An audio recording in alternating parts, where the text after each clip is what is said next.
Kamita. All right, folks, today is Wednesday, June 10th, 2020. Coming up at Roland Martin Unfiltered, we're live at Black Lives Matter Plaza. In just a moment, Camila turned that way. The family of George Floyd, Attorney Ben Crump, Senator Kamala Harris, as well as Congresswoman Sheila Jackson Lee are making their way as we speak to the plaza. We're going to talk to them live, an exclusive interview right here on Roland Martin Unfiltered. We got a jam-packed show for you. It's time to bring the funk of Roland Martin Unfiltered. Let's go. He's got it. Whatever the biz, he's on it. Whatever it is, he's got the scoop, the fact, the find. And when it breaks, he's right on time and it's rolling.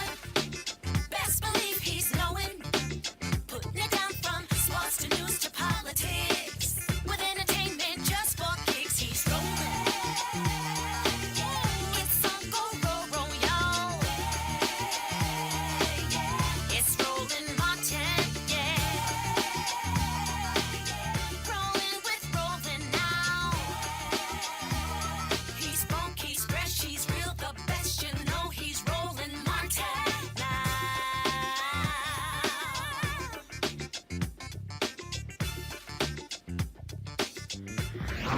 Martin. Hey, folks, we're here live in Black Lives Matter Plaza here in Washington, D.C. A few moments ago, the brother of George Floyd, along with family attorney Ben Crump, Congresswoman Sheila Jackson Lee, they have just arrived here. They want to be able to come and visit this site as well. Former Congressman Kendrick Meek is back as well. Senator Kamala Harris was here. I think she's approaching as well.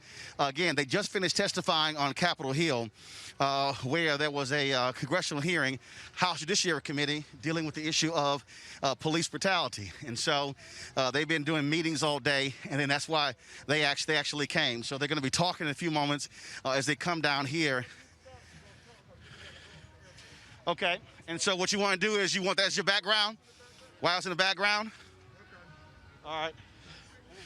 So I don't want to get close to that music so we can actually hear. So we'll do it as soon as we cross right there, right there.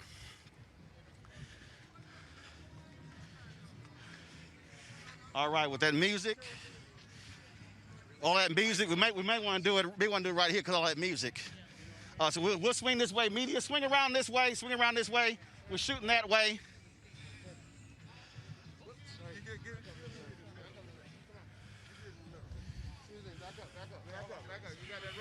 Yep. Okay. You got your space on? We good. We're good.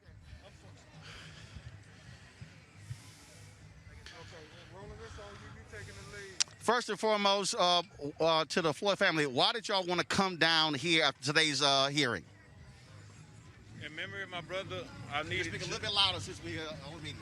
In memory for my brother, I needed justice for him. So I came to Washington so everybody can hear my voice. Congresswoman Sheila Jackson Lee, House Judiciary Committee at the hearing today. A lot of different conflicting testimony. How important was it for the nation to have that testimony to talk about police brutality?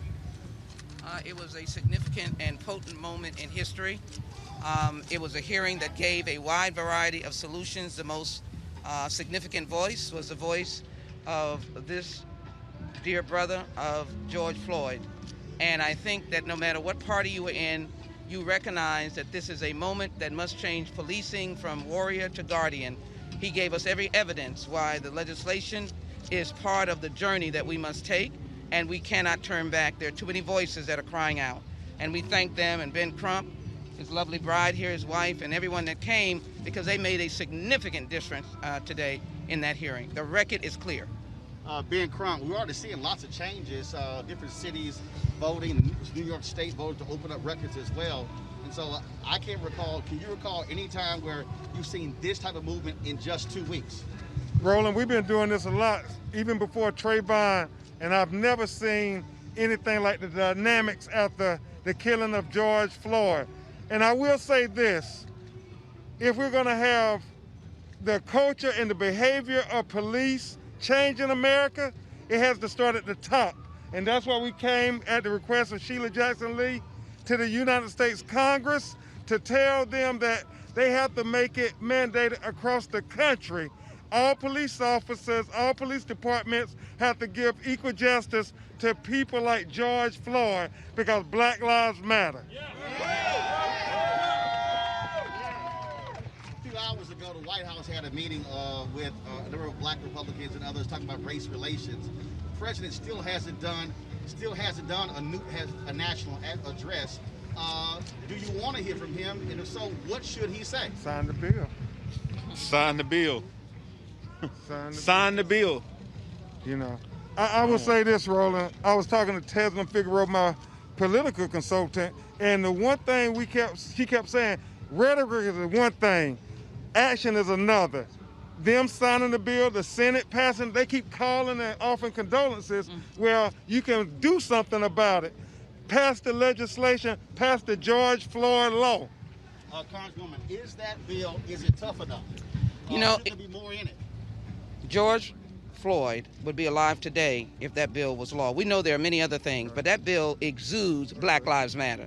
All around it, it says no chokehold, in racial profiling, in the fact that you do not hold police officers accountable.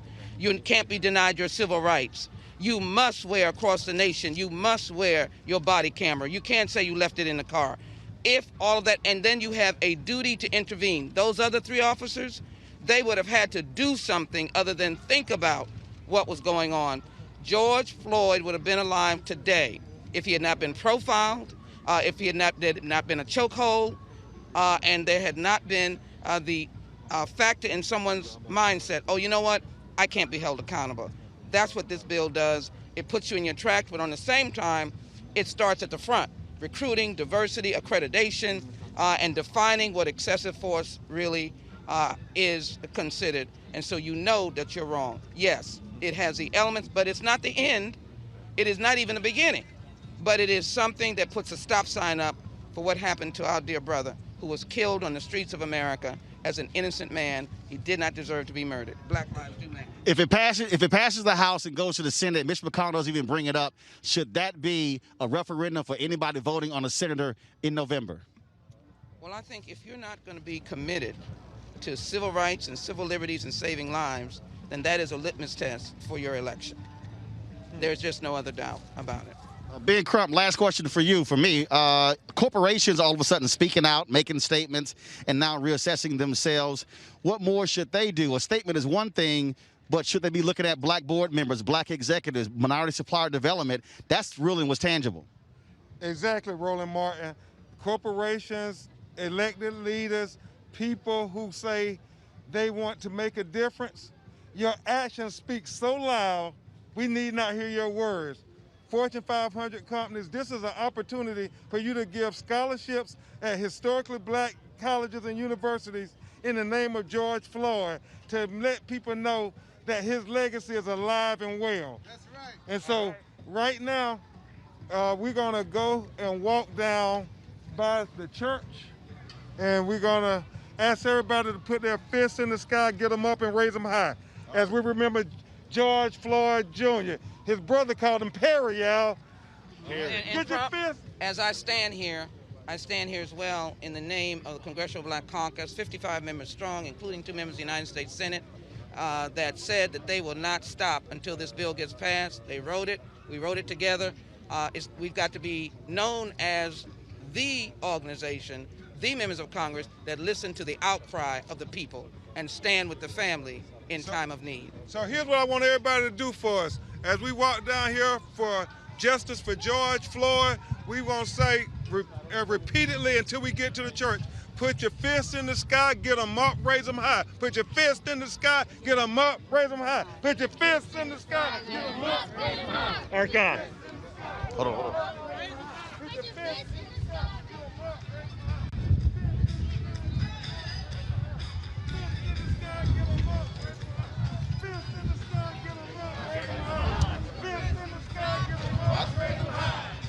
I got it. Back up, keep moving, keep moving, keep moving. Cable. Back up faster, please.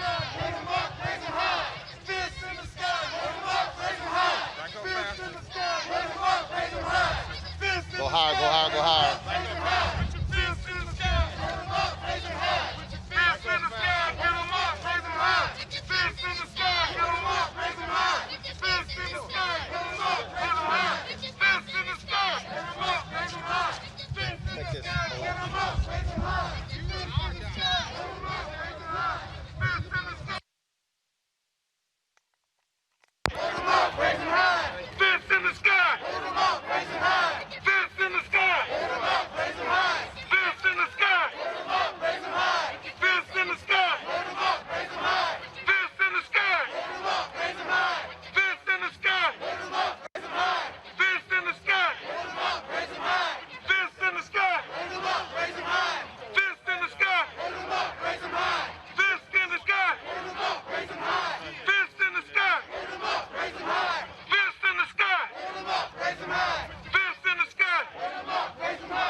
in the sky. Put your fist in the sky. Put your fist in the sky. Put your fist in the sky. Put your fist in the sky. Put your fist in the sky. Put your fist in the sky. Put your fist in the sky. Put your fist in the sky. Put your fist in the sky. Put your fist in the sky. Put your fist in the sky. Fist in the sky. Fist in the sky. Fist in the sky. Fist in the sky. Fist in the sky. Fist in the sky. Fist in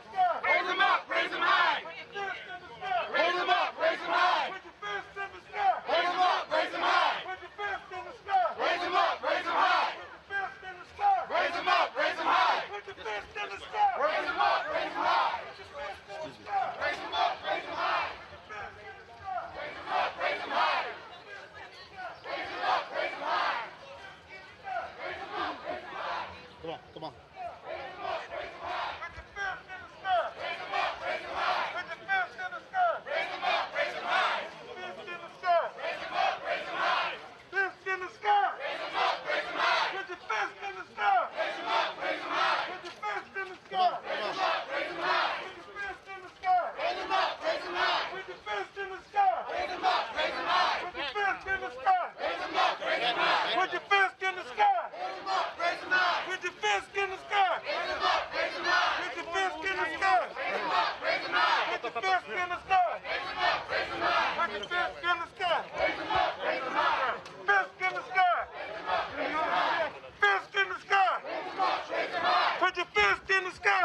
That's why I take care of everybody.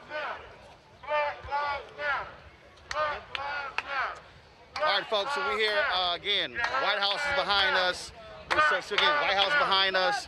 And so the family of George Floyd with attorney Ben Crump, they have finished the protest here. They want to be able to come down here and again stand with the protesters out here as they've been out here for quite some time. And so that's it for us. We're going to head back into the studio for the rest of the show. We're going to go to a commercial break right now. You're watching Roland Martin Unfiltered live here on Black Lives Matter Plaza in front of Lafayette Plaza, right in front of the White House. Roland Martin Unfiltered. Back in a moment. You want to support Roland Martin Unfiltered?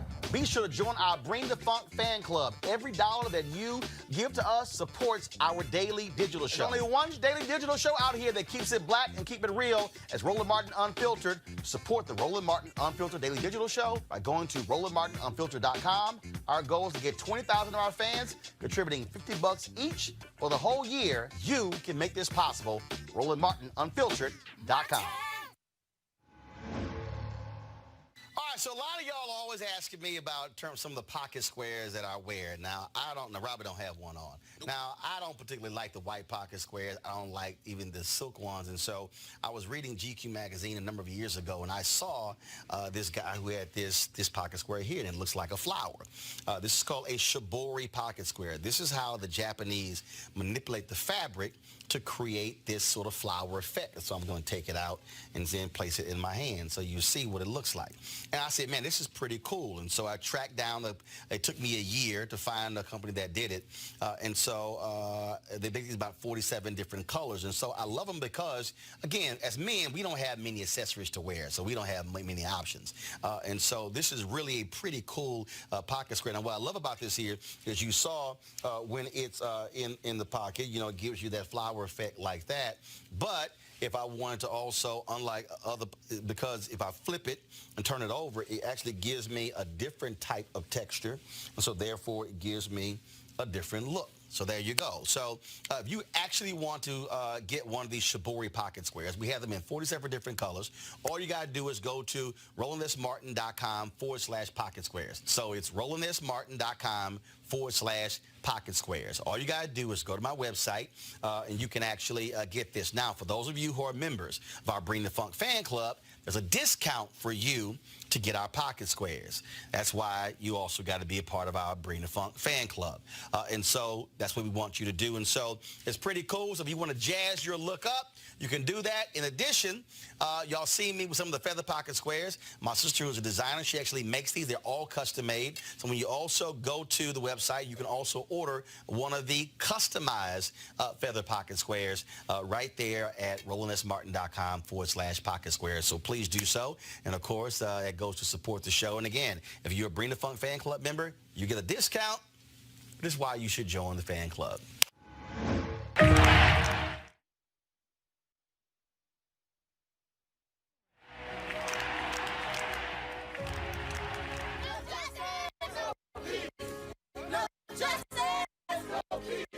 These are not acts of peaceful protest.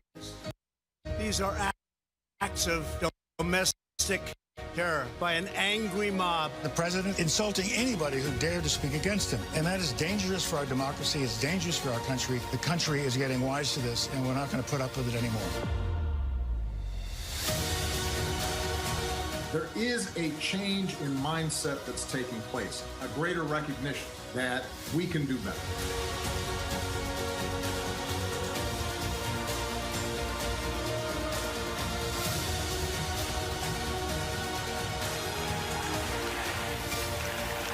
Let's stop thinking that our voice don't matter and vote. That's his name, George Floyd.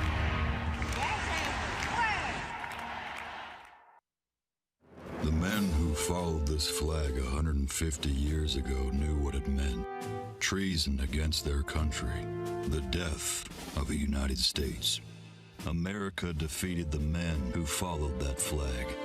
Those with honor surrendered and cast it aside forever. So why does it keep showing up today at events supporting Donald Trump? And why does he call the folks who carry it very fine people? I think there's blame on both sides, but you also had people that were very fine people. What does it say that they're all in for Trump? What does it say that he won't condemn a flag of hate, division, and losers? Will not replace us! For us, it says this is a time for choosing America or Trump. You want to support Roland Martin Unfiltered?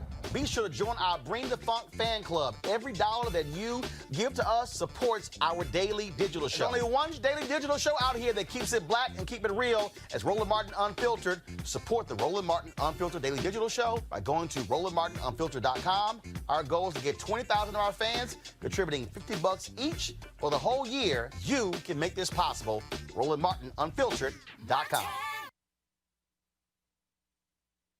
You want to support Roland Martin Unfiltered? Be sure to join our Bring the Funk fan club. Every dollar that you give to us supports our daily digital show. There's only one daily digital show out here that keeps it black and keep it real as Roland Martin Unfiltered. Support the Roland Martin Unfiltered daily digital show by going to RolandMartinUnfiltered.com. Our goal is to get 20,000 of our fans contributing $50 each for the whole year. You can make this possible. RolandMartinUnfiltered.com.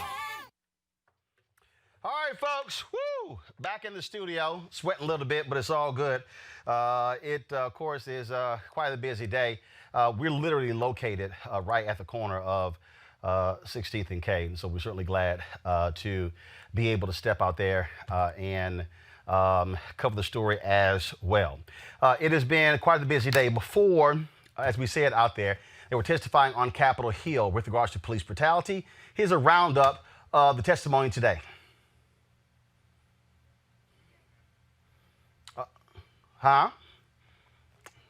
Okay, guys, let me know so I can be able to have that package. So bring up the panel, please. Scott Bolden, of course, attorney, Washington, D.C., joins us right now. Robert Patillo, attorney out of Georgia.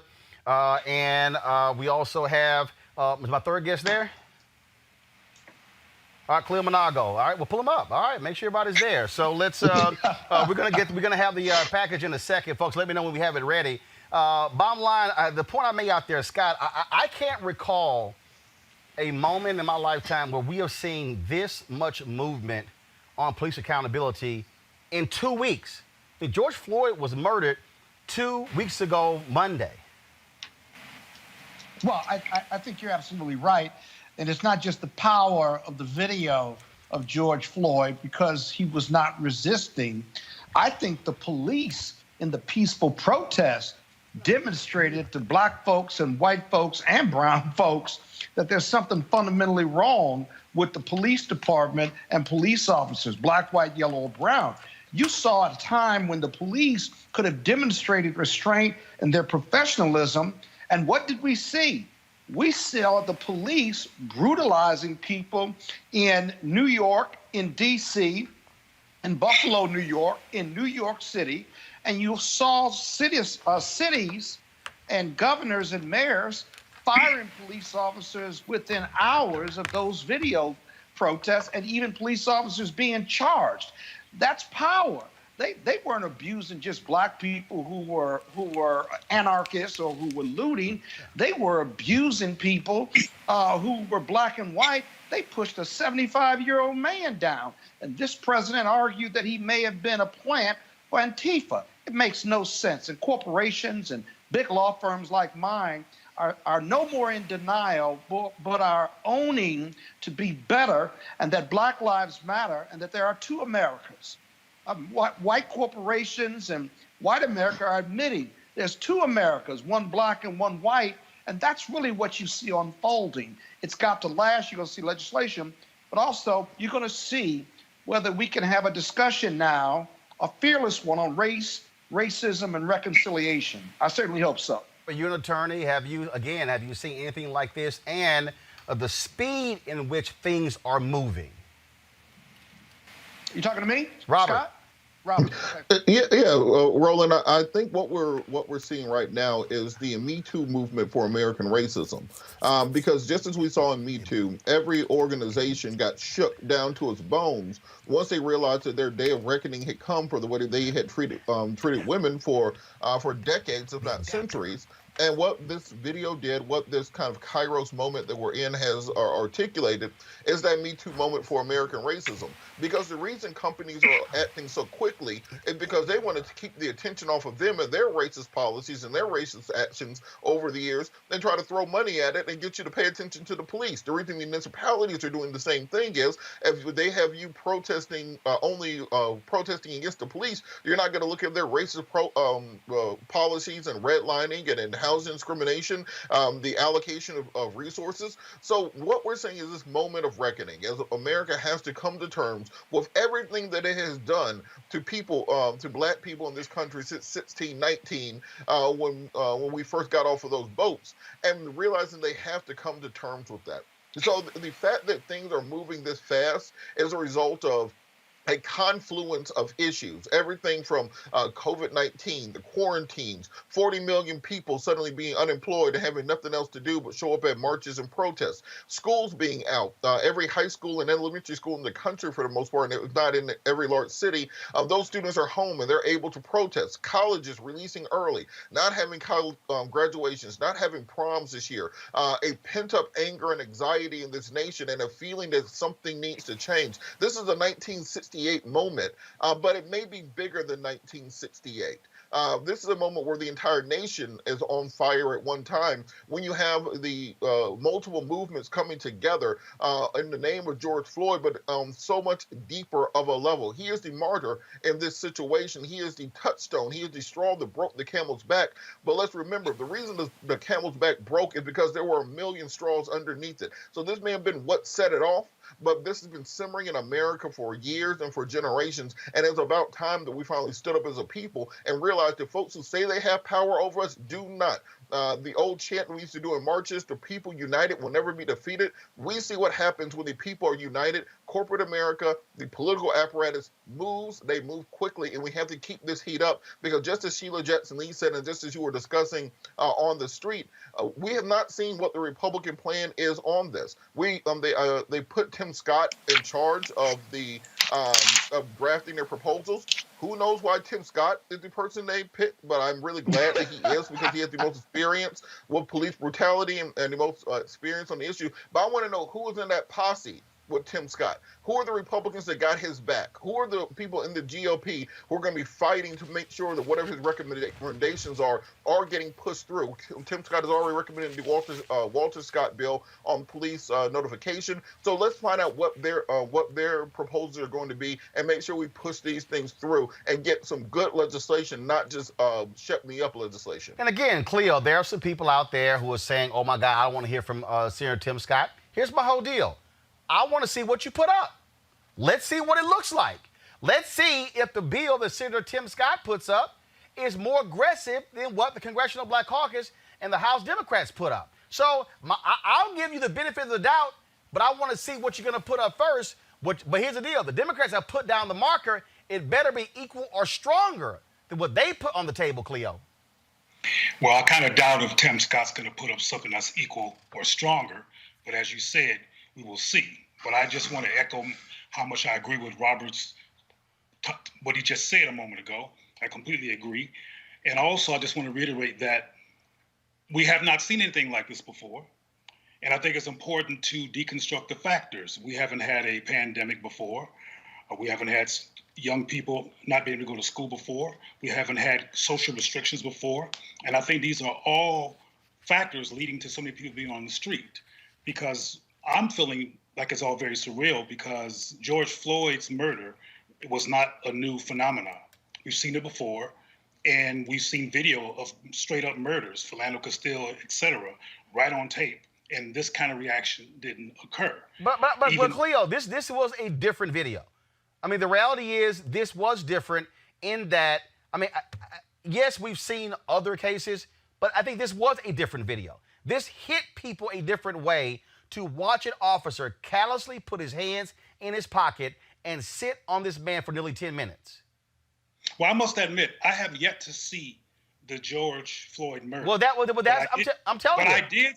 But I did see the Walter Scott murder. Yeah, but I remember how callous the cop was and how he very casually pulled out his gun and murdered another human being and looked at his wrist like it was no big deal. And to me, that was extremely callous as well, just like the murder of Tamir Rice was callous. But no, I don't have the advantage of having seen George Floyd's murder because I didn't want to have to live with that because I already have rage and frustration because of all the other murders that went without any type of justice. So I didn't see it. Well, so I'm going to tell you right now, that's why this is hitting differently. That's why you're seeing the reaction. You got to watch it. Because to see that video at that 17-year-old black woman recorded for 8 minutes and 46 seconds, to see this cop, to see the three other cops just standing around and to see him hands in his pocket like it's no big deal. He's yelling, gasping for air. The crowd is saying the man can't breathe. That's why this has hit different. Today, folks. So you don't think that all the cofactors like COVID? No. And social restrictions? No, it's that video. No. Look, in terms of the people showing up in the streets? No, I don't agree with that. No, I don't. I think, obviously, here's the deal. You had COVID, you got coronavirus. People are actually, Ellie Mistel with The Nation put a piece out. People are putting their lives on the line by going out and protesting. So I don't think people are like, hey, guess what? We can now go out and protest. And there were people, particularly white people, who are complaining about COVID-19, who are out in the streets resisting the restrictions before George Floyd was murdered. Cleo, we showed those crowds. Those crowds who were saying open the state doesn't even compare to the crowds we've seen in Houston, D.C., Los Angeles, New York. And what I'm saying is this is different. There's no doubt about it. Today on Capitol Hill, there was testimony by the House Judiciary Committee. The Floyd family spoke, as well as other folks as well. Let's go and hear some of what they had to say. Thank you for the invitation here today to talk about my big brother, George. The world knows him as George, but I called him Perry. Yesterday, we laid him to rest. It was the hardest thing I ever had to do. I'm the big brother now. So it's my job to comfort my brothers and my sisters, Perry's kids, and everyone who loved him. And that's a lot of people. I have to be the strong one now because George is gone. And me being the big brother now is why I'm here today. To do what Perry always would have done. To take care of the family and others. I couldn't take care of George that day he was killed, but maybe by speaking with you today, I can make sure that his death will not be in vain.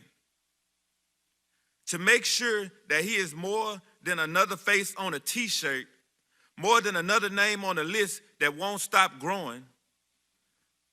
George always made sacrifices for our family, and he made sacrifices for complete strangers. He gave the little that he had to help others. He was our gentle giant. I was reminded of that when I watched the video of his murder. He called all the officers sir. He was mild-mannered. He didn't fight back. He listened to all the officers. The man who took his life, who suffocated him for 8 minutes and 46 seconds, he still called them sir as he begged for his life. I can't tell you the kind of pain you feel when you watch something like that. When you watch your big brother, who you looked up to your whole entire life, die begging for his mom, I'm tired. I'm tired of pain. Pain you feel when you watch something like that. When you watch your big brother, who you looked up to for your whole life, die begging for his mom? I'm here to ask you to make it stop. Stop the pain. Stop us from being tired. George called for help and he was ignored. Please listen to the call I'm making to you now, to the calls of our family and the calls ringing out the streets across the world. People of all backgrounds, genders, and races have come together to demand change. Honor them, honor George, and make the necessary changes that make law enforcement the solution and not the problem. Hold them accountable when they do something wrong. Teach them what it means to treat people with empathy and respect. Teach them what necessary force is. Teach them that deadly force should be used rarely and only when life is at risk. George wasn't hurting anyone that day. He didn't deserve to die over $20. I'm asking you, is that what a black man is worth? $20? This is 2020. Enough is enough. The people marching in the streets are telling you enough is enough. By the leaders that in our country, the world needs the right thing. The people elected you to speak for them, to make positive change. George's name means something. You have the opportunity here today to make your names mean something too. If his death ends up changing the world for the better, and I think it will, then he died as he lived. It is on you to make sure his death is not in vain. I didn't get the chance to say goodbye to Perry while he was here. I was robbed of that.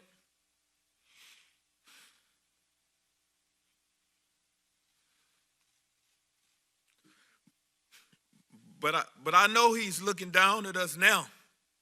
Perry, look up at what you did.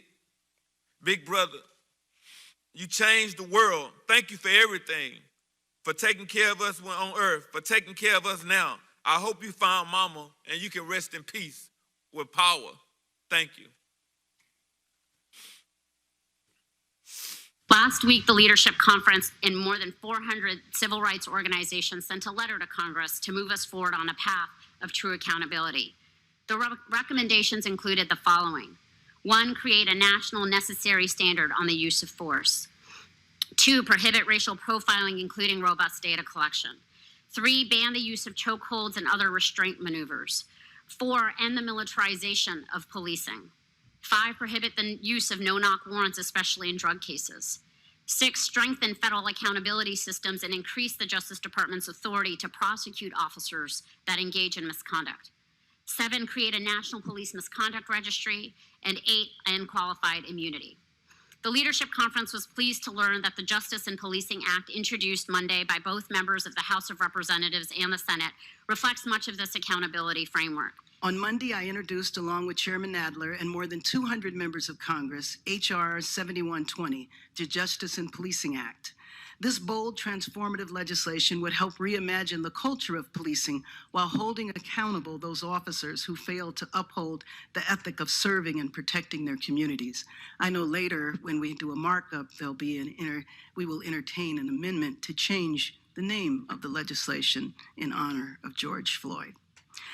If this had been a law last year, George Floyd would be alive because chokeholds would be banned. Breonna Taylor would be alive because no-knock warrants for drugs would be banned. Tamir Rice would have graduated high school this May because the officer that killed him, had been fired from a nearby department, and he lied on his application. But this legislation calls for a national registry, so that would not have happened, and Tamir Rice would have graduated high school. I want to begin by stating that the prospect of defunding and or dismantling police forces across the country is one of the most unwise, irresponsible proposals by American politicians in our nation's history, and makes absolutely no sense at all, at least to me. I believe it is nothing short of the politicizing of current social events in an effort to garner votes during this election season. I also believe that it's a reactionary measure that can and will result in short and long-term damage to American society, particularly in our inner city and urban communities. Most of the systems that we are talking about were determined why we police, how we police, where we police, were constructed in the 40s, 50s, and 60s, and they were actually constructed to enforce Jim Crow and other discriminatory practices. In other words, this committee should acknowledge The nation needs to acknowledge that our policing systems are in fact not broken. They are doing what they were actually designed to do. To understand this hard truth is to recognize that this system cannot be reformed, it must be reconstructed. It also means that the demand for policing reform should not require an indictment against all police. In fact, it is our hope that our brothers and sisters who wear the badge will not only embrace this moment, but will join this movement and become a part of the change that is needed. We've seen police chiefs and officers walk with crowds and take a knee, and that is great. We now need them to take a stance and stand with the community as we reconstruct this unjust system. It's way past time that we revise the role of police to become peacekeepers and community partners. Of course, they must be prepared to protect themselves and the public in direct, life-threatening situations. But these should be the exception and not the rule. American issue that has turned into yet another American tragedy. We all have to get this. Lord knows I want to get this right. Violence against unarmed African Americans is the inability to hold officers who engage in this conduct accountable.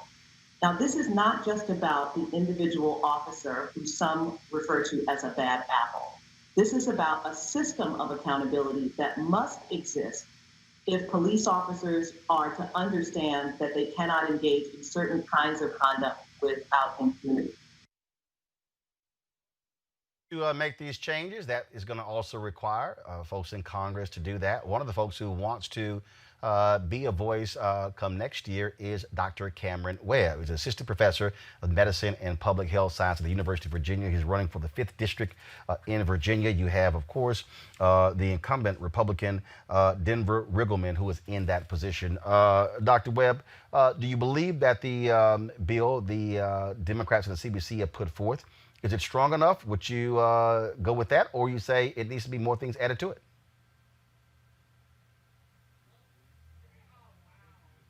Looks like I think the Skype. I think there we it's go. certainly the right starting point. Okay. Yeah. I think it's a good starting point to meet. Let's start over. Your Skype froze. Now I think we got you. Go ahead. Okay. What I was saying was I think that it's a good starting point to meet the moment that we're in right now. You know, certainly speaking to issues of accountability, speaking to issues of training, speaking to this notion of lynching and modernizing that concept so that it speaks to the atrocities that we've seen lately. And also, I think finally, it just speaks to this idea of more data transparency so that we know who the officers are who are the most problematic. And so I think that it meets some of the current concerns in terms of kind of overhauling our criminal justice system, particularly when it pertains to policing. It falls short of that, but I think it does a lot to address the issues that we've seen most recently. And I don't want us to be chasing our tails, but I think this is really important legislation for us to meet the moment we're in right now. Obviously, Virginia is a state that has gone blue, very blue, but you're still running in a district, 75% white, 20-some-odd% African American. What is the argument that you're going to make to the voters in that district that you should be sent to Congress? Well, I mean, honestly, I think there are everyday kitchen table issues that voters in this district care deeply about. Those are issues of education, issues of healthcare, issues of income inequality, access to jobs, issues of criminal justice reform. And to be quite frank, it's no small thing that we've got nearly 20% of the population that's African American in this district. And so I think that, for me, the argument is just really focusing on equity, focusing on this idea that everyone should have opportunities for health and success. And that's what I've been saying since the beginning of this campaign. And I think that's what's resonating with folks so far. So, yeah, I think it's just this idea that across the 21 counties and 2 cities in the district, we want everybody to have an opportunity to succeed. And I think that works no matter what political stripe you're from and also no matter your race or ethnicity. This is obviously a completely different world we're living in. The George Floyd murder has certainly turned that upside down. You see the reaction out on the streets as well. Look, you're a doctor, assistant professor of medicine and public health at the University of Virginia. Has to concern you to have folks out there protesting, some not having masks, being in close proximity. But it looks like people are saying, you know what, this is more important than me worrying about coronavirus. Yeah, and I know you've had some of my colleagues here from UVA on the show, Dr. Ebony Hilton, my wife, Dr. Leanne Webb, my colleague, Dr. Tyson Bell. I think we all kind of have been saying similar things, that yes, there's a public health crisis all across this country. We're talking about COVID-19 every day, but the public health crisis of Black men dying at the hands of kind of law enforcement officers, or dying at the hands of citizens who take the law into their own hands, I think that's an enormous public health crisis as well. And so you can't let this crisis go to waste. We can't miss this moment to advocate for change. And so, I'm full-throated in my support of the demonstrations. What I just tell folks all the time is how to do that as safely as possible. Certainly wearing masks, using your signs so you're not chanting as much, even though that's a hard thing to do in demonstrations, maintaining that 6 feet distance, even though we're not seeing that all the time. And what I always tell people is at the end of it, because we're seeing more testing available in the community, go get tested for COVID after you've been out demonstrating, because I think we still have that obligation to each other to be safe. But I mean, I think it's not placing a value judgment on these protests versus, attending your grandmother's funeral, for instance. Those are all critical things folks need to do. I think everybody has to weigh that. But I think our nation's in a different place as states are starting to open up again. And I think we have to meet this moment that we're in. And this has been going on for generations, for 400 plus years now in the United States. And so we've got to meet this moment to advocate for racial justice. All right, folks, Dr. Cameron Webb looking to become the 56th member of the Congressional Black Caucus in Congress. Certainly good luck in your race for the Virginia 5th Congressional District. Thank you, brother. Thanks a bunch. All right, 06, thanks a bunch. Sorry, Scott. I know it hurts you feeling all these alphas. Do you have any other fraternity on? That's so wrong. That's not fair in broadcasting. Y'all ain't doing nothing. All right, let's go. We're doing a lot. Yeah, okay. I'm going to call the FCC. Yeah, that's cute. That's Buster. The FCC only regulates those with TV licenses, not online. Cameron Webb, 06, thanks a bunch. I appreciate it. All right, folks, let's talk about this story here, which is pretty interesting, and that is in Los Angeles. Remember the video we showed you of the cop just wailing on this homeless man? Now this officer. Okay, this took place in April. Prosecutors say he has now been charged with felony assault. Frank Hernandez is set to be arraigned on Thursday. Prosecutors say Hernandez and his partner responded to a call of a trespasser at a vacant lot on April 27th. And during that confrontation between the police and the victim, Hernandez illegally punched the unarmed man more than a dozen times in the head, neck, and body. Hernandez was stripped of all police powers. The LAPD says the complaint and use of force investigations are nearing completion. I think it's pretty damn clear what the hell he did, Cleo. It is pretty damn clear, but as you know, that hasn't mattered until recently. I wanted to just say, because I didn't get a chance to say it last time, because I tend to be interrupted, is that I'm glad that things are as they are. I'm glad that police brutality is on the chopping block. I'm glad that HR 7120 exists, even though I'm not sure it's comprehensive enough. But yeah, I mean, with that, I saw that beating, and that beating was pretty obviously wrong.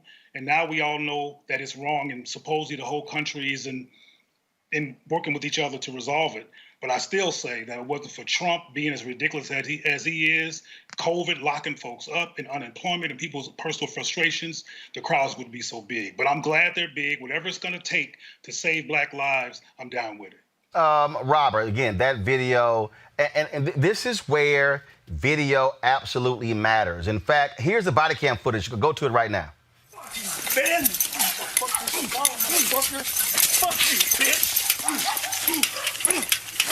Right there, you need to back up.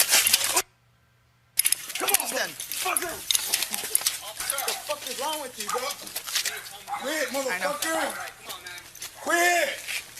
Fuck you! What the fuck is wrong with you, motherfucker? What the fuck's wrong with you, motherfucker?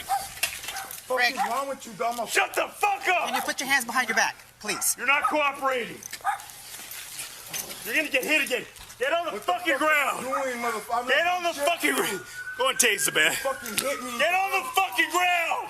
We got backup coming right now. Come on. Put your hands behind your back. Shut the fuck up, man. Who are you, dog? Shut the fuck up. What the fuck is wrong with you, my boy? Shut the fuck up. What the fuck is wrong with you, dog? Shut the fuck up. That's the body camera footage there, Scott. Wow. And you hear the officer, Frank. No, officer, she needed to grab him and say, stop. Right. Who are these police departments They're giving thugs. guns and badges to? Right. I mean, that dude was just wailing on that dude. And remember, the initial video, thank goodness for the body camera video, because with the body camera video, we actually hear the audio. But you got to remember, this was the, I'm trying to see, was this the video here? Was this another video? No, it's not it. Let me try to find, this was the initial video that was shot across the street. Go to it.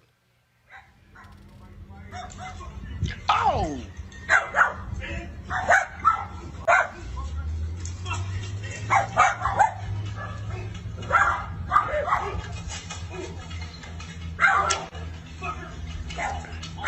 Now you saw right there, keep the video going. So you saw where the officer grabs his shade, throws it on the ground, he keeps wailing, and the female officer, she's just standing back, just like, all right, I'm not gonna get involved in this. And so now you gotta see a chance to see both of those videos. Scott, these are the kind of thugs you got out there. I'm sorry. Immediate firing. Investigation is near the completion. This was April 27th. I'm shocked. I've never seen that video. Yeah. We ran it when it happened. It was a street fight. It wasn't a cop with a badge and a gun and the American flag. It was a street fight. He just went into street fight mode. The guy couldn't get on the ground because he was getting his butt kicked and hit in the back of the head. What is this? See, here's the thing, Roland.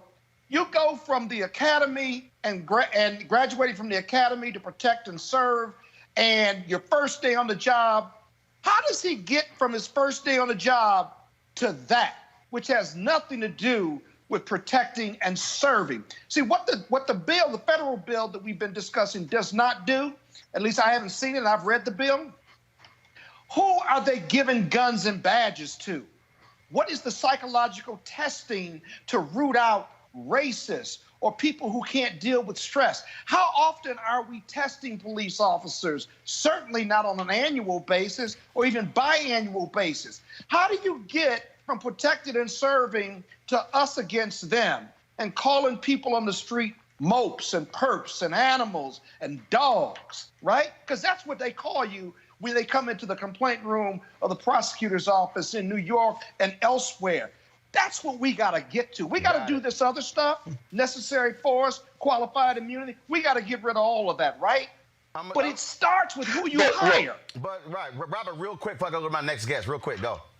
Well, I think the issue to you is that we have to figure out what do we do in situations where there's not video. Because if you look at any lineup of mugshots after a Friday night or after a weekend on a Monday morning, about a quarter of the people brought in will look like they have just been in a street fight, as Scott said. So we have to find out, how do we protect people where there doesn't just happen to be a benevolent cameraman nearby? Do we just teach all black boys to have a drone overhead at all times in order to seek justice? We need to figure out what we can do to protect us when it's not on film. Because trust me, it happens a lot more often than in film. Well, but here's the Ron, problem. let me tell you something. Hold on, wait. Here's the issue, Cleo. I want to say something too. Here's the issue, Cleo, and this is I got an answer for I need that. everybody to breathe. I'm gonna get to you. Everybody breathe. Here's the issue here, and this is why I am not saying that body cams are the panacea, but the reason every police officer should have a body camera is because we saw that video of the body camera and heard the language the officer was using against this man. 2, in the case of Louisville, Breonna Taylor, cops did not have the body camera footage, so we don't get to see how they busted through the door and what happened inside. David McAtee, who was shot and killed by the Louisville police for breaking curfew, they forgot to turn their cameras on. The mayor fired the police chief because of that. I keep saying it should be in every city contract. If an officer does not turn on the dash cam and does not turn on the body camera, that should be immediate expulsion. No warnings, nothing. That's to protect, Cleo, somebody lying on the officer. Is to protect the public from a lying cop, because the cops lie in these police reports, Cleo. Yep. I absolutely agree that body cams should be mandatory and it should be illegal and should be a problem if police don't use them, and there should be some serious consequences. Absolutely. I also got to mention that there's people who were murdered on body cam because of the attitudes that Scott referenced earlier when he said, well, how do these people go from protecting and serving to being bullies? And I want Scott and all of us to understand that. I mean, I've been through police training. I know what the process consists of. And there's some people who become police so they can do what this guy has done. Exactly. That's why they become police. Exactly. And there has not been a very effective system to actually filter these people out, because a lot of the people in charge of these police systems have anti-Black, unconscious or conscious perspectives. And sometimes this includes some of the Black people. Like I said at the town hall that you did years ago, Roland, a lot of self-hating Black men take these jobs and be acting out on Black folks too. So what needs to be developed, which has not been developed, is a system to understand how internalized white supremacy works and how it becomes violence, and how people can either be disqualified from being cops based on some type of measure, and how they can put criteria in the training system to locate these people. Because again, some people become cops because they were little cowards in school and high school, and they were not as strong as the jock, and they're angry about all kinds of issues, including race and feelings of inadequacy, and they become cops to get a gun and be able to shoot and kill and act out the illusion of their being invincible and powerful. Scott, your comment? That, or as Robert says all the time, they have white supremacy views, and they join the police force because they're members of the KKK. But this is what you do without a body cam.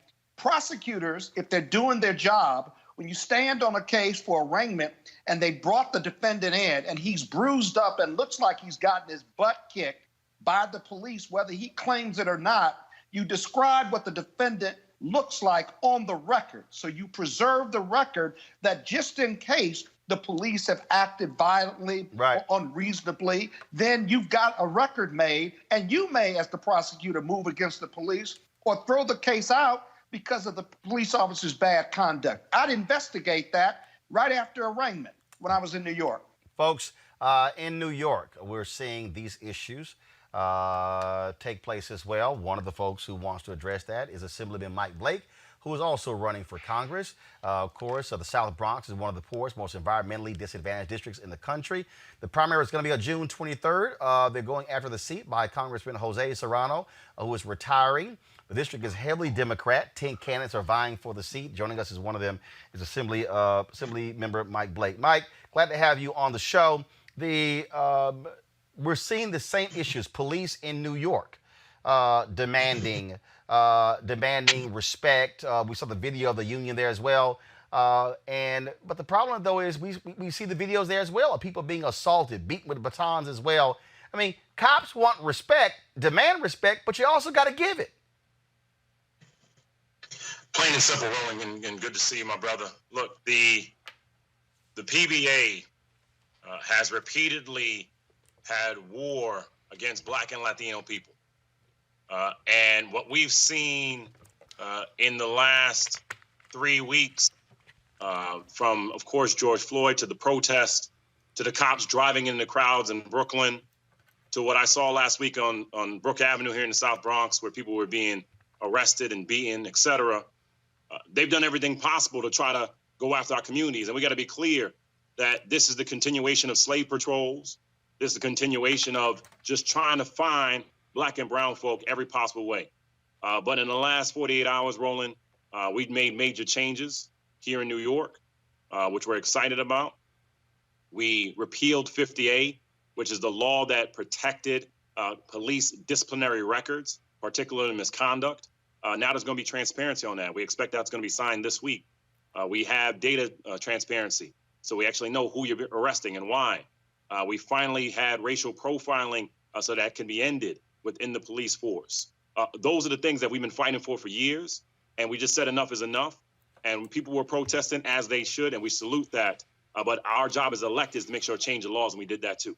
Obviously, this is going to be, I think, the dominant issue for anybody who's running for Congress, and how they are going to address it. What will happen. I don't think there's anything else, because I don't see this ending soon. I think you're going to see the level of intensity in demanding police accountability all across this country, including in New York. Oh, no question. No question.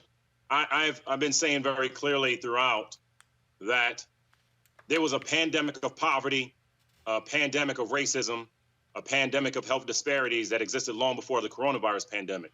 And all these pieces came together. And all we've been hearing in the last 2.5 weeks is, what have you done on criminal justice? What did you do on Repeal 58? We did that. What did you do before around police misconduct? And equally, Roland, we've been saying it makes no sense at all that you have members that are trying to run for Congress who are not focusing on building schools, but yet they want to build jails. And so within our race, where we now have 40 elected officials who have endorsed my campaign, 16 labor unions have endorsed my campaign, as we're trying to be the first Black person to represent the Bronx in Congress ever. And we've been real clear. At the end of the day, who was on the right side of justice? We're sick and tired of our folks being killed. And lastly, I'm running against one person named Ruben Diaz Sr., who's a Trump supporter who's been endorsed by the PBA. And on the other side, a gentleman named Richie Torres, who funded and supported the effort for 1,300 officers to be hired in 2015, but is now saying we should defund the cops. That's the kind of nonsense people are tired of. And all of our communities, Black, Latino, Garifuna, Caribbean, et cetera, are all speaking out criminal justice. And that's one of the reasons why we want to go to Congress here in the South Bronx. All right. Assemblyman Mike Blake, we appreciate it. The primary is June 23rd. Scott, I know it hurts your feelings. Don't do it. Don't say it. He cannot be an alpha. He cannot be another alpha. He is. Oh, Late for Congress. All right, Mike. 06, take care. I know it hurting your feelings. I know it's hurting your feelings. I'm sorry. Everybody ain't able. I keep trying to tell you, there are fraternities and there are youth groups. You are part of a youth group. All right, y'all. We got to go to a break. We come back. We're going to talk with the prosecutor in Prince George's County about a hate crime bill in the state of Maryland. That's one of the things we're going to talk about. Second, we're going to talk about Donald Trump. First of all, we're going to talk about Donald Trump. Y'all, guess where and when he is going to do his first rally since coronavirus? Tulsa, Oklahoma, on Juneteenth. Yeah, we're going to talk about that. And we're also going to talk about Georgia, how despicable things were in Georgia yesterday when it came to voting. Oh, Raynard Jackson, I ain't forgot about your punk ass. I'm going to deal with you too on Roland Martin Unfiltered. Back in a moment. You want to support Roland Martin Unfiltered?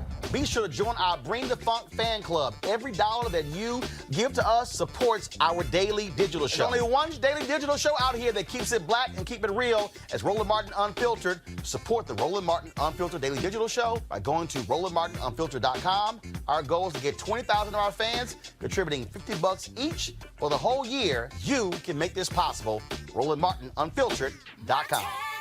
Oh God, yesterday was actually an abomination voting in Georgia. Long lines.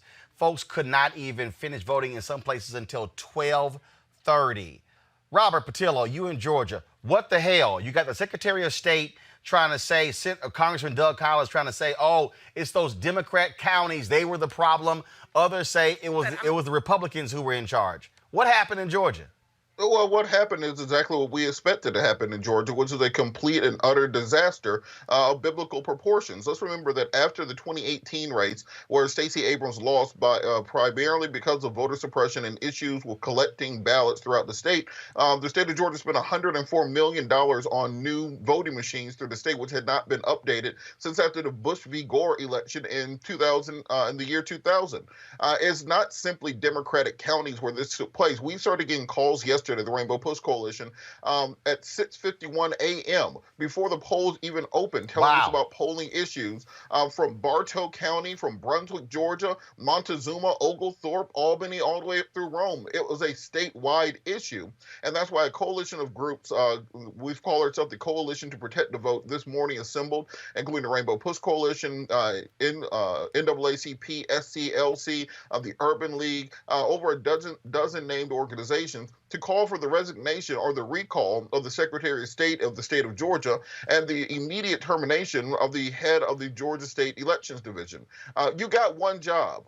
if you're head of the state elections division and you have an election that falls through of this magnitude, where people have absolutely no faith and no confidence in the outcome of the election, there's no reason for you to keep your job going into the runoff next month or even going into the November election. We have to reform this system immediately because Georgia, quite frankly, is a purple state masquerading as a deep red state.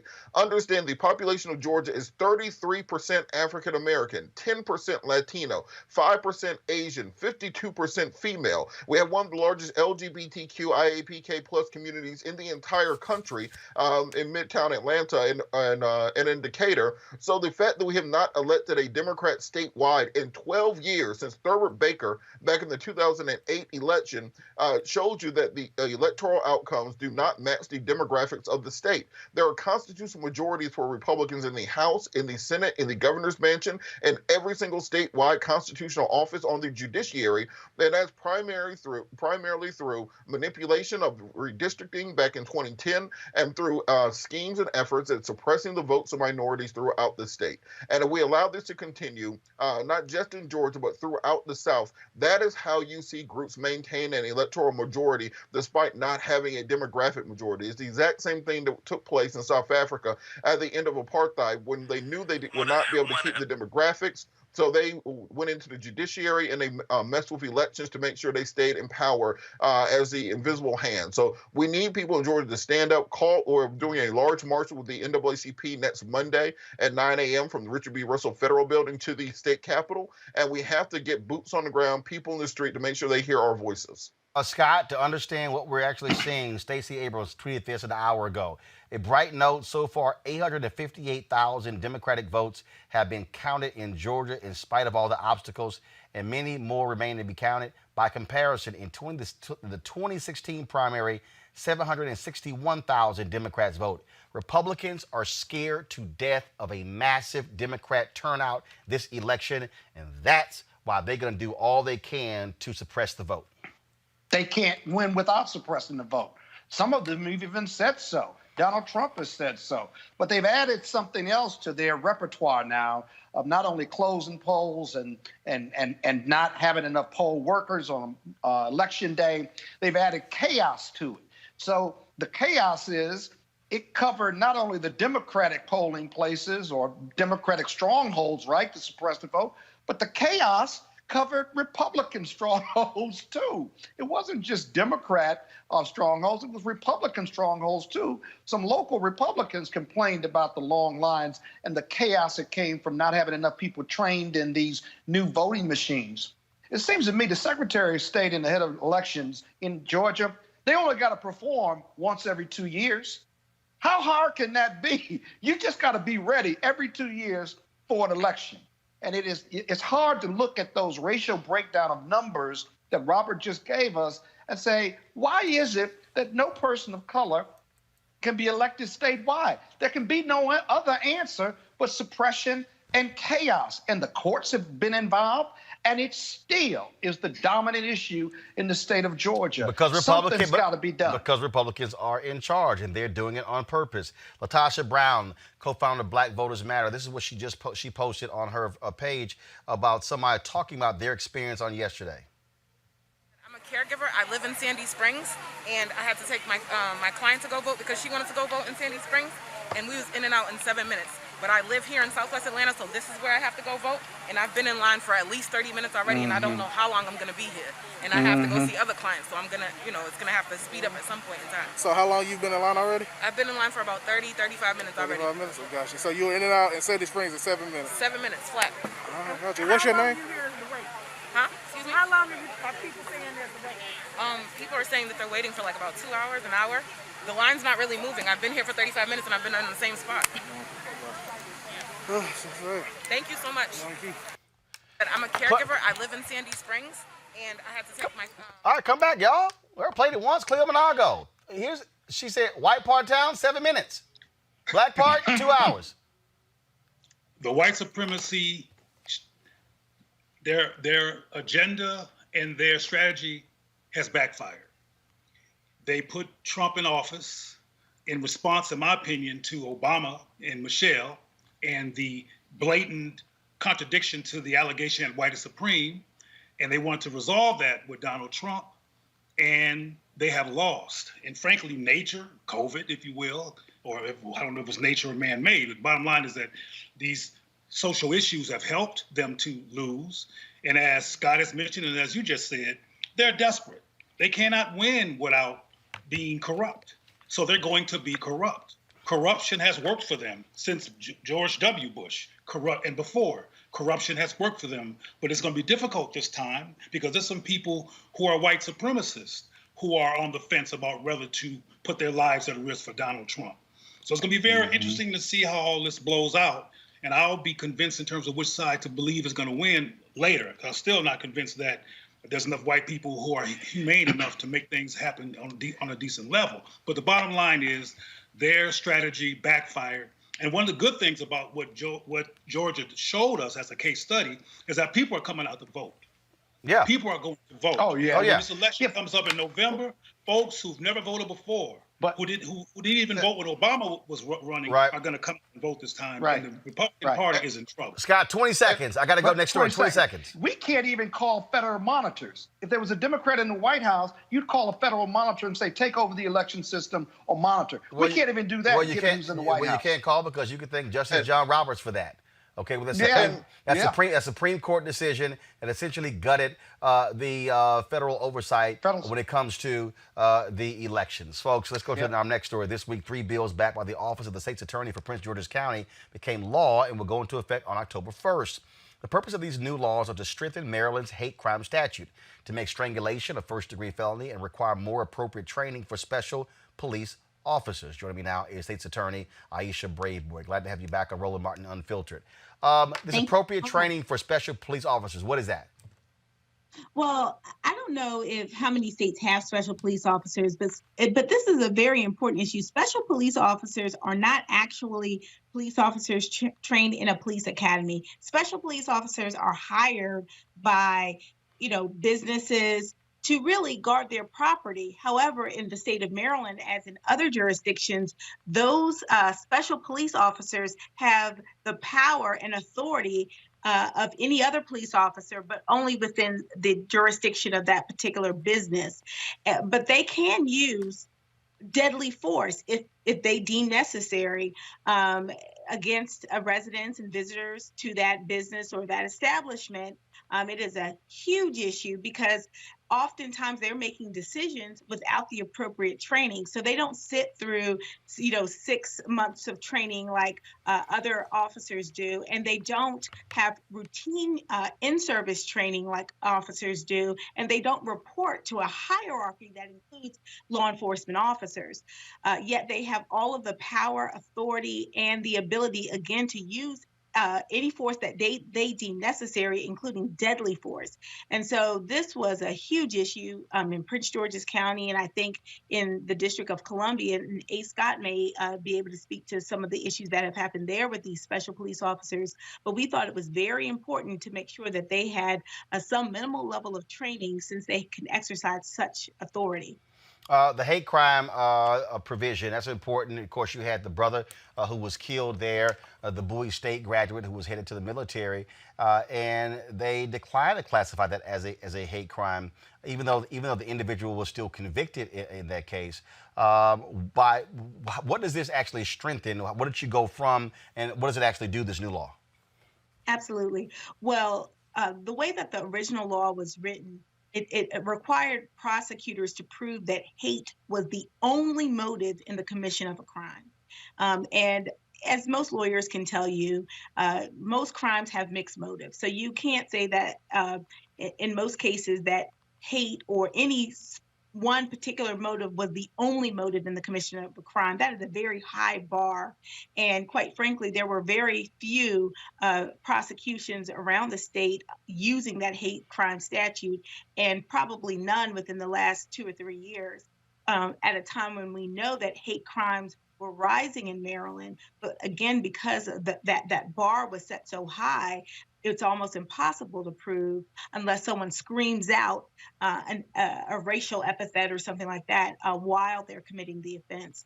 However, the new law says that prosecutors have to show that hate was a substantial motivating factor in the commission of a crime. And that gives us, I think, greater ability to bring in important evidence that shows a person's motivation, their mindset, and one of the reasons why they committed that particular crime. And we think that if the law had been the law that recently passed back when we were prosecuting the Urbanski case, that we would have been able to get a conviction on the hate crime statute. We did get a first-degree murder conviction. We were able to actually present evidence around hate to prove motive in the first-degree murder, but we couldn't use it. Well, we did use it to try to prove the hate crime, but the judge dismissed that charge before it went to the jury. So we were disappointed with that, that the judge did dismiss that charge before the jury had an opportunity to deliberate on it. But we decided to take it to Annapolis, to change the law, to make it better for other prosecutions in the future. All right. Aisha Braveboy, last question for you. Yes. What do you make of, again, you have all this conversation about defund the police, which is not about shutting police departments down. It's actually about redirecting resources to mental health and other services. So can you share your thoughts about that this notion of defund the police and your perspective on it? You know, it makes a lot of sense when you really think about some of the defendants that we encounter. I can tell you that most of our arson defendants, let's say, most of them have a mental health issue. And so, you know, it would be more helpful for them to be directed to mental health services than the court system, because when that case comes to the prosecutor's office, you know, we have a job to do. We have to seek justice for our victims. We do take into consideration, obviously, that individual circumstance, but we don't have the tools in-house to really impact that person's life on a social, emotional level, which is what they need. In addition to that, when I look at what we're doing around youth diversion, my office took a proactive stance on young people. We don't want to prosecute our young people unless we absolutely have to. And so we've been diverting young people into community-based programs, counseling service, and others. But again, that's after they've been arrested, after they've been in the process at some point, which could potentially further traumatize them. So I think that if the engagement with officers on the street could provide a pathway to the services that that individual actually needs, then that's a better engagement for our officers. So one of the things that I am going to be pushing for is getting rid of the quotas in these police departments, because I think that drives a lot of the police stops, that drives a lot of the unnecessary charging. Oftentimes my office has to null process or dismiss charges because we understand that people, you know, they need to fix their let's say traffic offenses, or they have relatively minor offenses that we think could be handled better in another forum. But that's after they have had the collateral consequence of being arrested, potentially subject to being committed to the jail for a period of time, and having to, you know, appear before court, potentially pay bail, hire an attorney. There's so many things that happen when an individual is arrested that we can avoid if we redirected our police department to be more service-oriented as opposed to just enforcement-oriented. All right, Aisha Braveboy, we appreciate it. Thanks a lot. Thank you. All right, we'll come back, folks, from this real quick break. NASCAR says no more Confederate flags. NASCAR driver Bubba Wallace, who is black, is going to drive a car that says Black Lives Matter. Also, the U.S. Navy says, can't fly that flag either. But Donald Trump defends military bases named after Confederate traitors. That's next on Roland Martin Unfiltered. You want to support Roland Martin Unfiltered? Be sure to join our Bring the Funk fan club. Every dollar that you give to us supports our daily digital show. There's only one daily digital show out here that keeps it black and keep it real as Roland Martin Unfiltered. Support the Roland Martin Unfiltered daily digital show by going to RolandMartinUnfiltered.com. Our goal is to get 20,000 of our fans contributing $50 each for the whole year. You can make this possible. RolandMartinUnfiltered.com. All right, folks. NASCAR announced that Bubba Wallace, of course, African-American driver in the NASCAR circuit, is going to be driving this car in their races. You see, he drives the car number 43. You see that image that's on the front of the hood of the car. That was, of course, similar to the photo that Drew Brees posted. And then you see there, it says compassion, love, understanding. That's what it says there. And of course, you see it's also going to be on the back of his car. And you see Black Lives Matter is going to be on both sides of his car. Now, that's what the car looks like. Now, this also came down today. That was frankly surprising to a lot of different people. You want to understand how far we've come? Go to my iPad. NASCAR statement: the presence of the Confederate flag at NASCAR events runs contrary to our commitment to providing a welcoming and inclusive environment for all fans, our competitors, and our industry. Bringing people together around the love for racing and the community that it creates is what makes our fans and sports special. The display of the Confederate flag will be prohibited from all NASCAR events and properties. Lord Cleo, these white folks gonna lose their mind. They can't fly their flag. Well, you might think I lost my mind when I say and think I'm petty when I say that I wish both of the hands on the Black Lives Matter card were black. But that's just me. As far as I'm concerned, black people... You wish it for too much. No, I told y'all Cleo's super black. I told y'all that. I think black people need to matter to black people, and that we need to focus on the importance of that, because that's an issue in the society. One of the impacts of normalized white supremacy that has been doing what it wants to do with some challenge up until now, because of what's happening, because of all these different factors, it hasn't been internalized by a lot of us, and we need to work on that. So that's why I wish both of those hands were black, because I want black folks to know that our lives will matter. But of course, getting rid of the Confederate flag is very symbolic, and people want to keep making money regardless of what is happening, and they want to not look like racists. As far as I'm concerned, a lot of what's going on here is people not wanting to be associated with racism regarding of how they really feel, and getting rid of the flag is good enough sacrifice to not be seen as racist, even while being racist. For example, the NFL, which showed they were racist in terms of how they treated Colin Kaepernick, have now come out and apologized because it's become PC to act like you care about black people. But if they cared about black people, he would have gotten a gig a long time ago. We wouldn't have to talk about him not being employed. So some of this stuff is just sheep's clothing, PC drama, and I'm not buying all of it. But Cleo, here's the deal, if I may. Are you bragging or complaining? It's got to be a good step in the right direction, or are you still complaining? I already said that I think that it's a good good thing that we moved here, and no matter how many people are in politically correct, don't like white supremacy drag, if it results in there being some legislation that reduces police brutality and the murder of black people, I'm down with it. But I'm still want to look at the fact that these factors are here, so we won't think we resolved everything because we focus on police brutality. Robert mentioned earlier about these corporations who are joining, I'm paraphrasing, but who are acting like they're part of the Black Lives Movement because they want people they want a deflection from their own racism. Well, in fact, even Roland has talked about CNN and other networks who are ran predominantly by white people who are acting like they care about Black Lives Matter because it's politically correct right now to act that way. But you can't make them care or change what's in their heart. Your concern, Scott, I'm still glad that maybe some people won't die now because cops will be put on notice that they can't do this anymore. That's a good thing. Robert? But it's... Look, I'm a son of the South. I grew up watching NASCAR, so there's always Confederate flags present, the Doobie Brothers playing, and Bud Light around. So this is a step in the correct direction.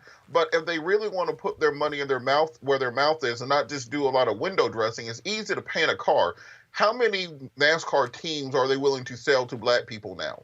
What kind of youth education program are they willing to do to bring NASCAR into the inner cities to get young black boys driving race cars in 10 years? The same way when Tiger Woods started playing golf, we started golf programs sprouting up around the country. The same way that baseball has invested in inner city baseball programs. When it comes to training of engineers and pit crews, what are you going to do to diversify that? So I do enjoy the window dressing. You know, I think I'm going to watch this race on Saturday just to see if they try to run that brother off the road. But what I do want to make sure is that they really do the hard and the finite things to ensure that we're making systemic changes and not just window dressing. But he should definitely put a couple extra seatbelts on. We're saying the same thing, Robert. Scott, go ahead, Scott. I don't know what's wrong with you people. We can't seem to satisfy you people. We're doing the best we can. Who are you calling you people? Applaud us and push us further. All right, so let's talk about this. Let's talk about this here, y'all. So there's been talk. The defense secretary said that he was going to consider renaming these military bases named after Confederate generals, those traitors. The New York Times had published an article on Memorial Day weekend talking about these military bases and how they are memorials to Confederate traitors. Within the Pentagon, spokesmen of the conservatives were tweeting about how they felt that was inappropriate for the New York Times to write that story on Memorial Day weekend. So it's like, okay, don't write it today, but let's write it some other time. Gotcha. So guess what Agent Orange did? Go to my iPad. This is what Donald Trump tweeted today. It has been suggested that we should rename as many as 10 of our legendary military bases, such as Fort Bragg in North Carolina, Fort Hood in Texas, Fort Benning in Georgia, etc. These monumental and very powerful bases have become part of a great American heritage and a history of winning, victory, and freedom. The United States of America trained and deployed our heroes on these hallowed grounds and won 2 world wars. Therefore, my administration would not even consider the renaming of these magnificent and fabled military installations. Our history as the greatest nation in the world would not be tampered with. Respect our military. Now, here's what is so interesting. This idiot is talking about how the hallowed grounds and they fought in World War II. You know, the bases where black soldiers couldn't go. The bases where black soldiers were segregated during World War I and World War II. Isn't it amazing? This idiot has no understanding of any of this, but actually he does because he's appealing to white supremacy. Mm-hmm. He's appealing to those white voters. That's why the group of Republicans, the Never Trumpers with the Lincoln Project, produced this ad. The men who followed this flag 150 years ago knew what it meant. Treason against their country. The death of the United States. America defeated the men who followed that flag. Those with honor surrendered and cast it aside forever. So why does it keep showing up today at events supporting Donald Trump? And why does he call the folks who carry it very fine people?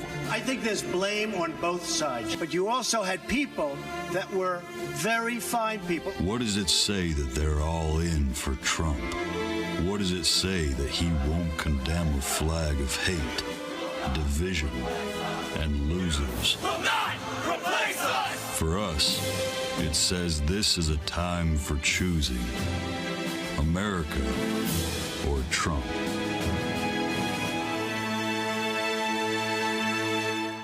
Well, now Trump announces he's going to be returning to his rallies, and he's going to be holding one in Tulsa, Oklahoma on Juneteenth. This is also the 99th anniversary of the Tulsa race riots. Cleo, I got a feeling his ass is going to be met with one of the biggest Juneteenth protests he's ever seen. Well, let's hope so. I got a feeling that's going to happen. You got to give Trump credit for consistently being ridiculous and insane and irrational, but making America great again simultaneously. You know, you got to give it to him. And he's chosen one of the most powerful places in this country in terms of Black history to do what he's doing, because he's trying to rev up Black votes. I mean, this is obvious what he's trying to do, and we'll see what happens. But everybody's not going to be resisting Donald Trump. Now, the people who are going to resist him might be loud enough to drown out anybody else, but there's going to be some people who are going to welcome Donald Trump because he's the president of the United States, and he's not going to be booed by everyone.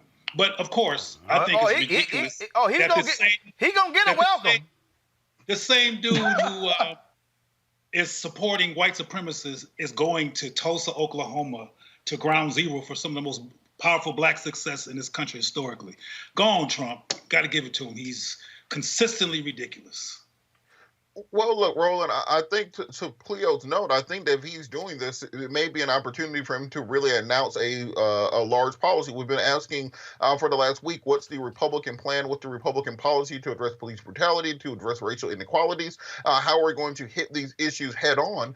So this would be the perfect time for Trump to announce that he's going to take Bob Johnson's plan and announce reparations for Black folks. So if he does that in Tulsa, Oklahoma, then, then MAGA 2020, by all means. So if that's what he's planning on doing, then I think he should go ahead and do it. It'll be a great symbolism. I think Bob Johnson said 14 trillion. I'll bump that up to maybe 24 trillion, and I'll wait for the check.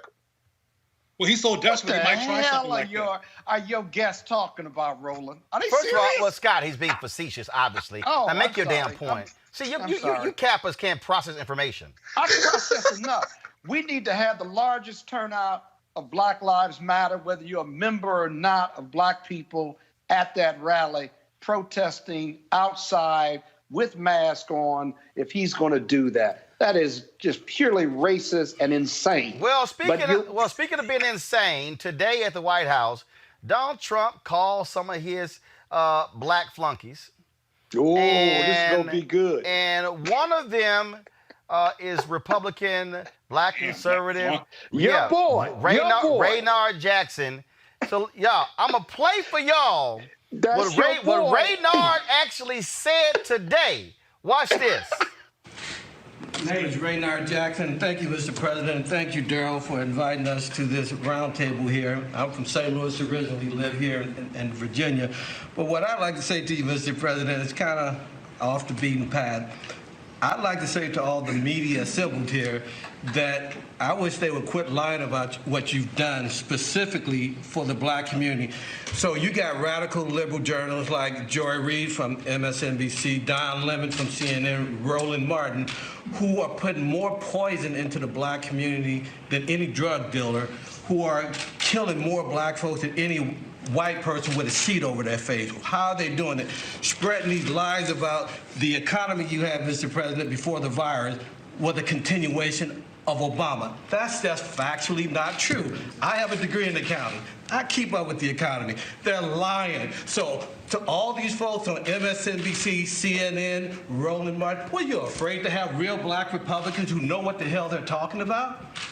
If you want to know the truth, if you want us to dissect the Obama economy, let's do it. And I think, Mr. President, your record will win the debate. Thank you. Thank you very much. And, it's interesting you say that, but you go down a list of criminal justice reform and all of the things we've done, opportunity zones, the best unemployment rate in the history, just before the plague came in.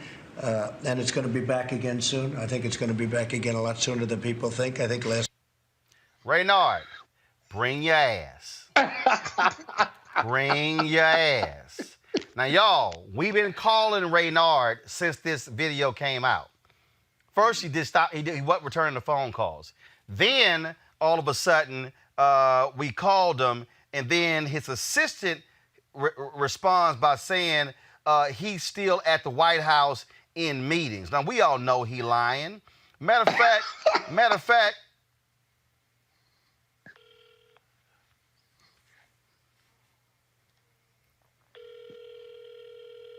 oh, gosh. Here we go. Here we go.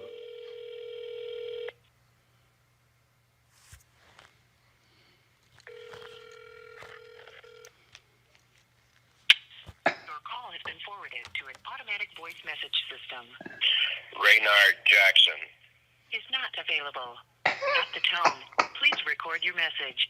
When you have finished recording, you may hang up or press 1 for more options. So I hear you decide to mention my name twice at the White House, but why are you conveniently avoiding my phone calls and that of my booker, Raynard? Since you so grown and bold talking trash at the White House, why don't you bring your ass on Roland Martin Unfiltered and let's actually talk about what you're talking about? Maybe you scared to come on my show after I wore your ass out on TV One when you lied about the political action donors to your committee. Oh yeah, you remember that? Remember when you said you had thousands of donors to your PAC and it was a lie and it was essentially funded by the Mercer family? Oh yeah. When you come on, I'm going to roll the tape to remind you of that. And so since you also want to talk about folks who don't have the facts on the economy, when did the economic resurgence start in America? Didn't we just enter into a recession in February, ending the longest consecutive streak of positive economic growth? When did all of that start? I don't think it started in January of 2017. So Raynard, since you think you big and bad and talking trash in front of Trump and saying I won't have real black Republicans, I guess Eugene Craig is not real. I guess Chris Metzler, he's not real. I guess Derek Holley, he's not real. I guess those aren't real black conservatives. I've had R.C. Maxwell. Is he real? I've had, your boy Deontay. We know he weak, but is he real? Now, maybe he not real. But so, Raynard, let me know. Wednesday, today Wednesday, Thursday, 6 to 8, pick a time, bring your ass. Friday, 6 to 8, pick a time, anytime, because I'm telling you, I got something for you. So since you think you big and bad in front of Trump, why don't you come talk to me since you want to call somebody out? And I'm going to teach you how a grown man going to give you a spanking before the public. You got my number.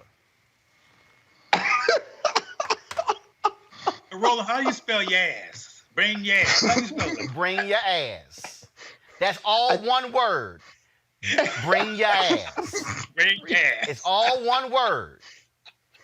That's all I want to know. See, actually, he ain't it's been three answered. words, but he ain't been, no, it's one word. It's bring three your words, ass. proper English, the Queen's English. Bring your ass. No, but no, I bring like your ass. The only I people like that it. speak proper English are in England. Americans do not speak proper English. So let's not even go there. See, here's the deal, okay? I'm telling you. All these Trump people, and then y'all, he actually said, I've got a degree in accounting. You couldn't even count the number of people who donated to your political action committee. And you, dog, I got it on tape. I remember that. I remember got that it on when we were on TV One. He said on TV One and said, I don't know, we have thousands of donors. Y'all, we went back and counted. I think it was like 28. But he got a degree in accounting. Robert, why y'all gotta bring Deontay in there? Deontay, my boy, he cool. Deontay, if he your boy, that boy need to go read some Deontay books. was weak the last time he was on. That boy was so weak. That boy was so weak on the election night. The other black conservatives said, "Don't put his ass back on. Don't put his ass." But aren't you amazed at the power and impact of the white supremacy trauma trance, and how it could run some of us stone crazy, and have us do what he just did, and what some other Republicans is. I mean, it's just amazing. That's why I said earlier, Roland, that the issue of internalized oppression and in terms like white supremacy is a real issue in our community that we need to deal with simultaneously to these other achievements, or else we're going to relapse. Oh, yeah. I'm trying to tell you, when Paris Denard came on here, Robert, he tried to sit here and spin some stuff. He must have thought he was talking to Willie Foo-Foo. They don't understand. I got CVS long receipts. There's a group of black Republicans who are serious, who are textually based, who are about accountability and about bringing things to our community. And there's some who are actors and who are sensationalists, who are internet celebrities, so on and so forth. So I think that we have similar issues on both sides of the aisle. I think that once we can bring policy issues together, where both sides can come together, that's when we'll move furthest in the community. So I tend to focus on the legislative issues that we can agree on, and not the personality issues that drive us apart. Scott, I got time. Scott, I got time. I got time. You don't like for us to use certain names on your show, but looking at him suck up to Trump like he was in the field trying to get a job in the House, was just completely embarrassing for black people or for black Republicans. I mean, he didn't really, embarrass me. Give me I a don't feel break. embarrassed. I mean, I got to tell you, I thought to myself, how many pieces of silver did he take this time in order to say that on national TV? Well, the reason he said it is because he ain't got a real constituency. He been taking, Raynard Jackson has been taking hundreds of thousands of dollars from the Mercers, and he ain't delivered nothing. Raynard Jackson can't put 30 black people in a room to talk about anything. And so he's mad. He's still mad at the Republican Party. He claims took his idea from their Black History Month event. And if y'all really want to laugh, okay, Raynard been writing a column, maybe he still writes, I don't know, with NMPA. If y'all really, really want to laugh, y'all, this fool actually put at the bottom of his column, Pulitzer Prize nominated columnist Raynard Jackson. I sent that fool an email and said, dumbass, anybody can nominate themselves for a Pulitzer Prize. Right. His application didn't even get past the receptionist. They probably, so the envelope went, Raynard, oh, hell no, he ain't no real. Been gone. Well, who writes that? Who writes that at the end of a column? Pulitzer Prize nominated. That? I said, you must be rough when you ain't got no real awards where you got to put Pulitzer Prize nominated. Bless his heart. Bless his little heart. That made no sense. You can bless his This little makes no sense. You can bless his little heart. But Raynard, when you come here, I'm telling you right now, you might want to put on, you might want to strap some phone books around your waist. Oh, like they do Roland, in like they do in prison. Because what's gonna happen? You're gonna take some body blows. And I'm telling you right now, it's gonna be so hard, you're gonna be hollering, Daddy, stop! Daddy, stop! I'm gonna sit here and it's gonna be team whip that ass when I'm done with you. Because see, here's If the you thing. want to come, you gotta have a more sweeter and warm and loving delivery. He's an alpha. No, he's not. That's not beat up an alpha. Yes, he is. No, he's not. Nice He's try. an alpha. But here's the deal, Raynard. He's an alpha? Hell no. Yeah. Pick a day. Raynard, pick a day. Pick a day. Take your time. But I'm telling you right now, don't go to Candace Owens for some coaching, because it ain't going to end well, player. It ain't going to end well. She won't come on either. It's not going to end well. Because you say you're a real Republican. Okay. Bro, their job is not rational engagement. Their job is not to address black people who can actually take what they say and evaluate it and make it ridiculous. Their job is to do exactly what they do. They're to put some rhetoric out in the culture to make us second guess ourselves as black people. I'm here 5 days a week. Second guess our rational behavior. That's their job. 5 days a week. But look, if they're going to be around the table speaking to the president, maybe we should have conversations with them about delivering the actual message of our community to the people in power. I think there's the ability to articulate our community, Robert. Raynard Jackson not talking to black folks in the community. Robert, let me tell you what Raynard's recognized game. Raynard is a grifter. Yes. We showed the data. The Mercers have given him more than $400,000 for his Black Political Action Committee, and the biggest expenditure was his salary. He's a grifter, and that's why he was at the table. But again, Raynard, I'm here 5 days a week, Monday through Friday, 6 to 8 p.m. Eastern. We talk to your assistant. Let me know which hour you want tomorrow. Because matter of fact, I'll give you an hour, but it ain't going to take an hour. Because you know what? After about 4 minutes, you're going to be screaming for your mama and your daddy when I'm done with you. I'll be waiting. I'll be waiting. All right. Aren't you worried about defaming him, though? No. I mean, I'll defend you, but come on, you Scott. called him a grifter. You told me you're going to whip his ass. Are you okay? I'm very well. I'm very well. But all I know is rolling out at the White House, man. show me what you did with all the money you got from the Mercers. But again, he sat on my show and lied publicly. The man with an accounting degree said he had thousands of donors. I think he had about 20 or 30. Yeah, I think I was on the show that day. I don't know 20 or 30 equal thousands. But I'll be more than happy to entertain Raynard Jackson. Scott, Robert, Cleo, I appreciate it. Thanks a bunch. Thanks, brother. Thank you. Folks, after this break, we're going to talk a little yoga. Raynard's going to need some yoga when I'm done with him. That's next on Roland Martin Unfiltered. You want to support Roland Martin Unfiltered? Be sure to join our Bring the Funk fan club. Every dollar that you give to us supports our daily digital show. There's only one daily digital show out here that keeps it black and keep it real as Roland Martin Unfiltered. Support the Roland Martin Unfiltered daily digital show by going to RolandMartinUnfiltered.com. Our goal is to get 20,000 of our fans contributing $50 each for the whole year. You can make this possible. RolandMartinUnfiltered.com.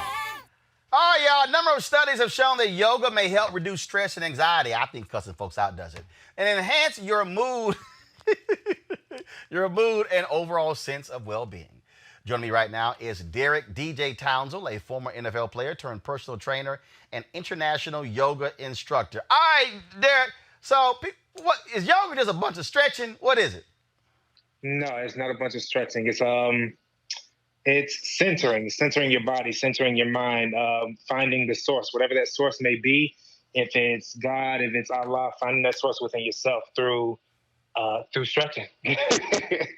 But it's a lot deeper than that once you actually get into it and understand what you're doing and how you're pretty much activating different energy systems in your body and bringing it all together with movement and breath. So it's for me, it's prayer, it's therapy, it's exercise. So it's so many different things than just stretching.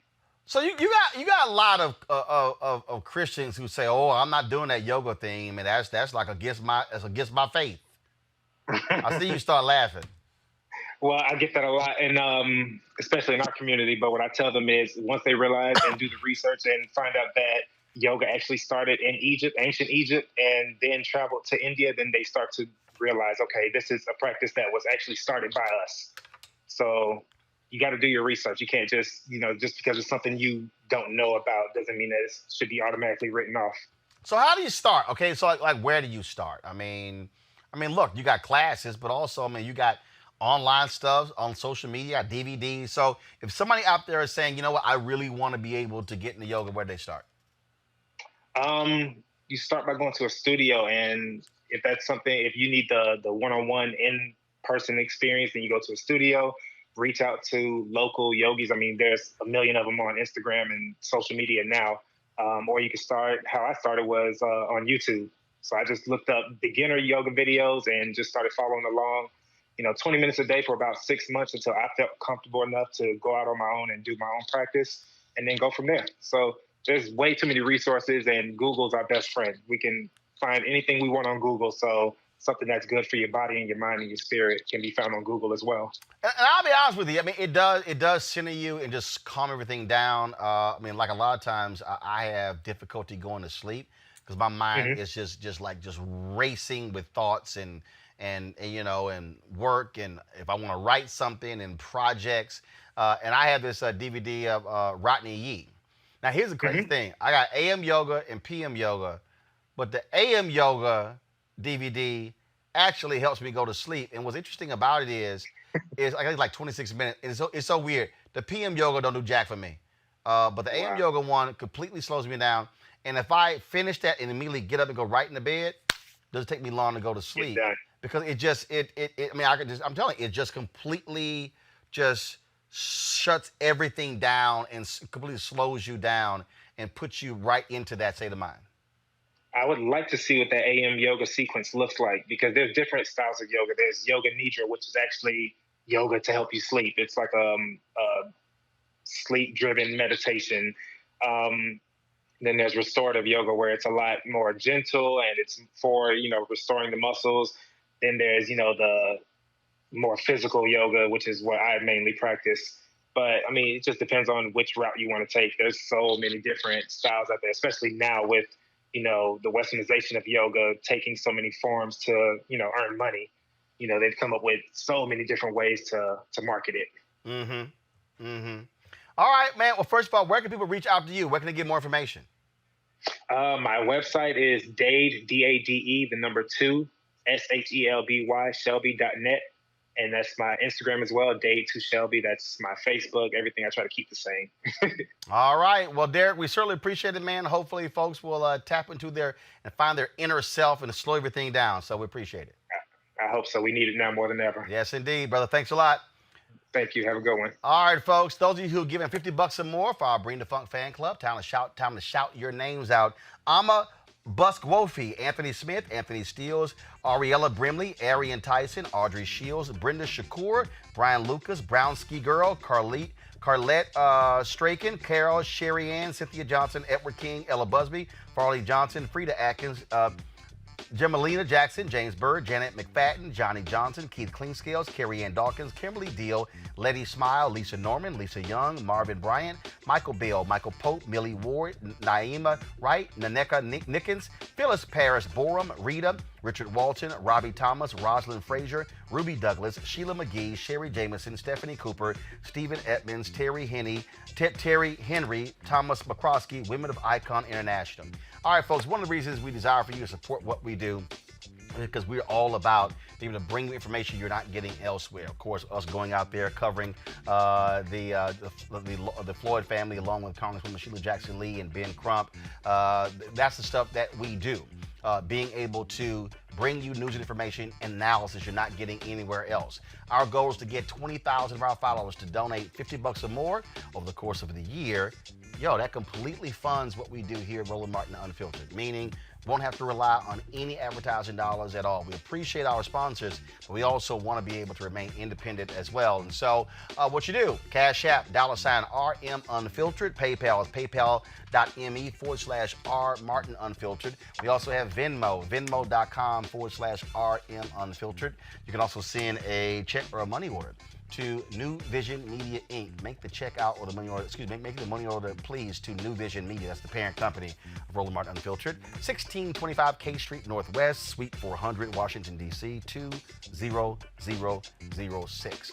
All right, folks, that is it for us. Let's see if Raynard is going to answer our text messages or phone calls. I'm here. You man enough to show up?